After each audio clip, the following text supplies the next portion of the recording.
பல்கி பெருகு என்ற காரியத்தை குறித்து இந்த 15ஆம் நாளில் ஒரு சில காரியங்களை சொல்ல விரும்புகிறேன். நமது வாழ்விற்கு தேவன் அளித்த சிறந்ததை ஆதியாகமம் 1:28 மனித குலத்திற்கு தேவன் அளித்த கட்டளையிலும் வாக்குறுதியிலும் சுருக்கமாக சொல்லியிருக்கார். பலனடைந்து பெருகுங்கள். கடந்த 2 வாரங்களாக தேவன் நமக்கு முதலில் என்ன சிறந்ததை வழங்குகிறார் என்றும், அவர் நம்ம ஒவ்வொருவருக்கும் அவர் அளித்த சிறந்ததை நிறைவேற்ற வாழ நாம் எப்படி அதற்கு ஒப்படைக்க வேண்டும் என்பதையும் பார்த்தோம். ஆனால் பல விசுவாசிகள் இந்த கேள்வி கேட்குறாங்க, இந்த நாட்களிலே குறிப்பாக இப்பொழுது என் வாழ்க்கைக்கு தேவனுடைய சித்தம் என்ன என்பதை நான் கண்டுபிடிக்க விரும்புகிறேன், அல்லது எனக்கு தேவன் கொடுத்திருக்கிற வரங்கள் என்ன, திறமைகள் என்ன என்பதை அறிய விரும்புகிறேன்னு கேட்குறீங்க. இது போன்ற குறிப்பிட்ட விவரங்களை நீ கண்டுபிடிக்கிறதுக்கு முன்பாக உன் வாழ்க்கைக்கு அவருடைய சிறந்ததை பற்றி தேவன் ஏற்கனவே வெளிப்படுத்தியிருக்கிற சித்தத்தோடு உன் இதயத்திலும் மனதிலும் நீ உடன்படுகிறாயா என்று உன்னை கேட்க விரும்புகிறேன். எதெல்லாம் ஏற்கனவே எனக்கும் வெளிப்படுத்தியிருக்கிறார். தேவன் தன்னுடைய ராஜ்யத்தையும் நீதியை தேடுவதிலே உன் முதன்மையான முன்னுரிமையை நீ அமைக்க விரும்புகிறார். இந்த முன்னுரிமையிலே நீ உறுதியாக இருக்கிறாயா? நீ வாயில சொல்றதில்லை, உன் ஜெப வாழ்க்கையும் உன்னுடைய சிந்தனை வாழ்க்கையும் இதுக்கு ஆமேன் என்று சொல்லுகிறதா?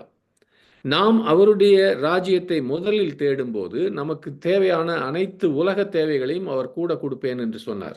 அதற்கு நீ உள்ளே ஒத்துக்கொள்ளுகிறாயா? தம்முடைய மகிமையினாலும் காருண்யத்தினாலும் நம்மை அழைத்தவரை அறிகிற அறிவினாலே ஜீவனுக்கும் தேவ பக்திக்கும் வேண்டிய யாவற்றையும் அவருடைய திவ்ய வல்லமையானது நமக்கு தந்தருளினது என்று சொல்லுகிறார். அது அவருடைய சித்தம், ஏற்கனவே கொடுத்துட்டார். நீங்கள் அதிகமாய் கனி கொடுத்து என்னுடைய சீடர்கள் என காண்பியுங்கள், இதுவே என்னுடைய பிதாவுக்கு மகிமையை கொண்டு வரும் என்று சொன்னார். இதெல்லாம் நம்ம ஒத்துக்கொண்டு அதை மனசுல ஏற்றுக்கொள்ளுகிறோமா? நல்ல கனி கொடாத மரமெல்லாம் வெட்டுண்டு அக்கினியில போடப்படும். பரலோகத்தில் இருக்கிற என் பிதாவின் சித்தத்தின்படி செய்கிறவனே பரலோக ராஜ்யத்திலே பிரவேசிப்பானே அல்லாமல் என்னை நோக்கி கர்த்தாவே கர்த்தாவே என்று சொல்லுகிறவன் அதில் பிரவேசிப்பதில்லை. இன்னும் பார்த்தோம், அவருடைய வார்த்தையை இரவும் பகலும் தியானியுங்கள். இதெல்லாம் தேவனுடைய வெளிப்படுத்தப்பட்ட சித்தம். நம்ம சிறந்ததை பெற்றுக்கொள்ள பரிசுத்த ஆவியை அவித்து போடாதிருங்கள், எப்பொழுதும் சந்தோஷப்படுங்கள், இடைவிடாமல் ஜெபியுங்கள், எல்லா சூழ்நிலைகளிலும் நன்றி செலுத்துங்கள்.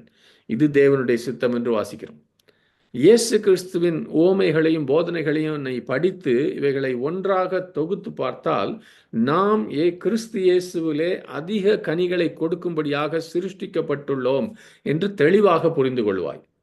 அது மாத்திரமல்ல, இந்த கனியானது அவருடைய ராஜ்யத்தை பற்றியது, உனக்கு இருக்கிற பொருள் திரட்சி பற்றியது அல்ல. கர்த்தர் ஒவ்வொருவருக்கும் அவர் கொடுத்த தாளந்து என்றால் நேரம், வரங்கள், வாய்ப்புகள், வளங்கள், அவனவன் உற்பத்தி செய்கிறதின் அடிப்படையிலே மாத்திரமே அவனுக்கு வெகுமதி அளிப்பார். இது விசுவாசிகளை பற்றிய அவருடைய நியாயத்தீர்ப்பு. இந்த அடிப்படை உண்மைகளுக்கு கீழ்ப்படிந்த பிறகு, அதற்கு பிறகு நான் தாகத்தையும் பசியையும் காட்டினால், பாரமான யாவற்றையும் நம்மை சுற்றி நெருங்கி நிற்கிற பாவத்தையும் நான் தள்ளி விடுவதன் மூலம் என் தீவிர விடாமுயற்சியையும் நான் காட்டினால், இந்த காலத்தில் என் வாழ்க்கையில் எனக்கான அவருடைய குறிப்பிட்ட நோக்கம், திட்டம் என்ன என்பதை நான் நிச்சயமாய் கற்றுக்கொள்ள முடியும். தாளந்துகளின் ஓமையை பற்றி நம்ம மத்தேயு 25 பிறகு விரிவாக படித்து அதிலிருந்து நம் வாழ்விலே தேவன் தம் சிறந்ததை எதிர்பார்க்கிறார் என்பதை குறிய பல பாடங்களை கற்றுக்கொள்வோம். ஆமேன். இந்த பெருக்கத்தை நம்ம வாழ்க்கையில கனி தருவதை, பலுகி பெருகுவதை தேவன் அதை தான் அவருடைய சிறந்தது என்று நம்ம வாழ்க்கையில எதிர்பார்க்கிறார். ஆமேன்.